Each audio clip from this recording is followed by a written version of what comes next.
Hi. Welcome to channel Educate Yourself. Today episode talking about 10 best techniques to find a job. Number 10. Manage your job search. Take the time to organize your job search and the entire process will be easier. Use the free tools that are available to help you plan and manage your job search.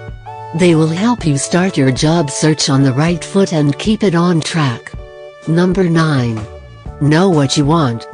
Don't accept a job just because someone offered it to you. Find out what you'll have to do once you're hired and make sure that's what you want to do. But don't be too picky. If this is your first job, you can't be the boss the first day. You will have to do what someone asks you to. Number 8. Write a resume/customized cover letter that works. Before you start job hunting, make sure that your resume is as complete and up-to-date as possible. Your resume is an important distillation of who you are, where you come from, and what you can offer.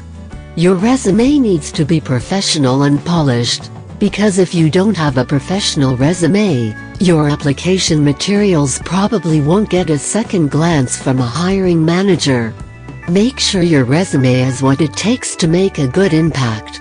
Also, when you're writing cover letters, take the time to customize each letter so the hiring manager can see, at a glance, why you are qualified for the job. Number 7. Trawling job sites. This is one of the preferred choices of job search techniques. It is also statistically the least effective if used on its own. Use Google to help.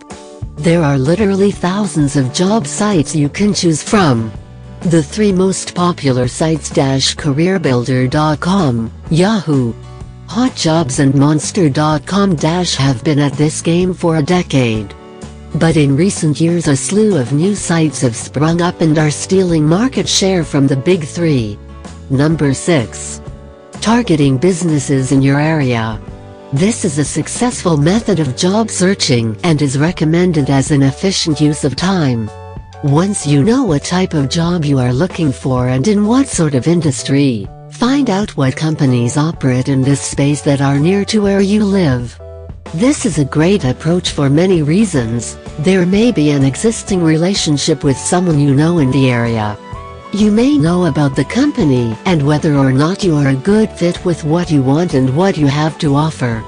You can speak to people in the area who may be able to help you prepare your resume and hopefully an interview too. Number 5.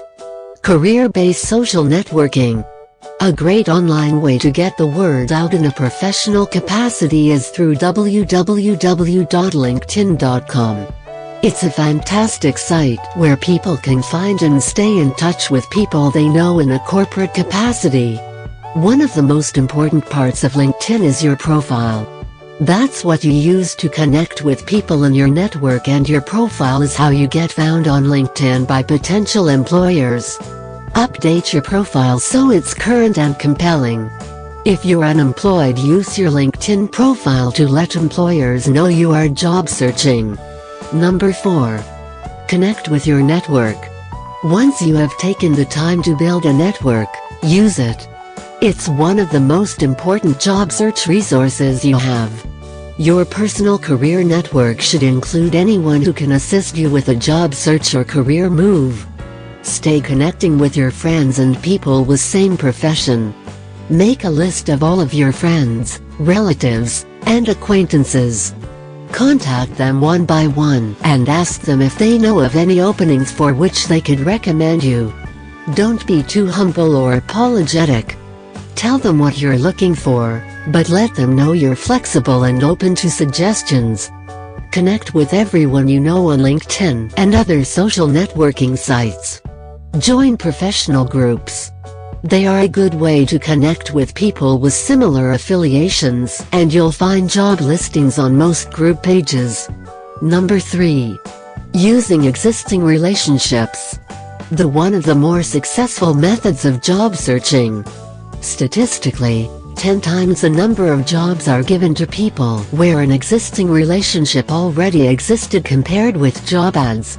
This may sound discouraging at first, But you may be surprised how many people you have a direct or indirect relationship with. This may be a recommendation by a business colleague or a friend of a friend, so it is essential that you are clear of who you know and who those people know too. Make a list of all of your friends, relatives, and acquaintances. Contact them one by one and ask them if they know of any openings for which they could recommend you. Number 2. Prepare for interview. Know how to give great answers to common job interview questions. You might be asked to describe problems you've encountered in the past and how you handled them, or you'll be given a hypothetical situation and asked what you would do. They'll basically want to know how you'll perform when faced with obstacles in the position you're interviewing for. Learn to read body language for a more successful interview. It's especially important that you come off as pleasant and charming right off the bat, because many decisions are made on the basis of a first impression. The most important thing is to avoid negative body language. Dress appropriately to create the right impression during an interview. Dressing for the interview doesn't necessarily mean putting on crisply ironed formal wear. Depending on the company, they may prefer you came in your everyday attire or just wore something that shows you can look nice without overdoing it. Number 1. Follow up. Whether you submit your resume online or hand it over in person, your job is not yet done.